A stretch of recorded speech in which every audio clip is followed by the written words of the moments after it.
அதிமுகவில் முகவரி பெற்றவர்கள் எல்லாம் கட்சியை விட்டு விலகினாலும் அதிமுகவினரும் தமிழக மக்களும் அதிமுகவுக்கு வெற்றியை பரிசாக தந்துள்ளதாகவும் இதுதான் அதிமுகவின் 54 ஆண்டுகால வரலாறு என்றும் முன்னாள் அமைச்சர் RB உதயகுமார் தெரிவித்தார்.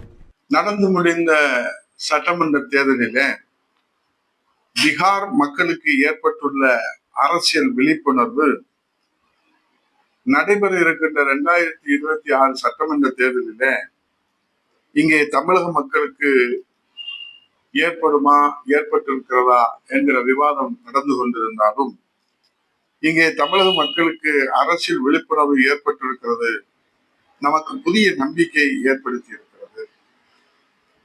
குடும்ப ஆட்சிக்கு முடிவு கட்டுவார்களா தமிழக மக்கள்?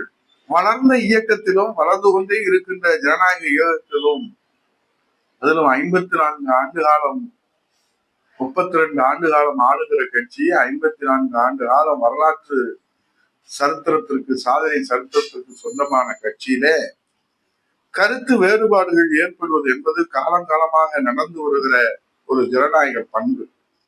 ஆகவே பூஜ்ஜியங்கள் ஒன்று சேர்ந்து ராஜ்யங்கள் அமைக்க முடியாது, இது வரலாறு. ஆகவே அம்மாவின் ராஜ்யம் அமைவதை மக்கள் உருவாக்குகிற, அம்மாவின் ராஜ்யத்தை மக்கள் உருவாக்குகிற, மக்கள் தீர்ப்பளிக்க இருக்கிற எடப்பாடிய தலைமையிலான அம்மாவின் ராஜ்யத்தை இந்த பூஜ்ஜியங்கள் எத்தனை ஒன்று சேர்ந்தாலும் பூஜ்ஜியமே தான் இருக்குமே தவிர ராஜ்யத்தினுடைய கனவு நனவாகாது என்று சொல்லி இந்த துரோக நாடகத்தை நடைபெற்றுக் கொண்டிருக்கிற துரோக நாடகத்திலே வசனங்கள் மாறலாம், அவர்கள் கொடுக்கிற விளக்கங்கள் மாறலாம், கருத்துக்கள் மாறலாம், ஆனால் உண்மை சுடத்தான் செய்யும்.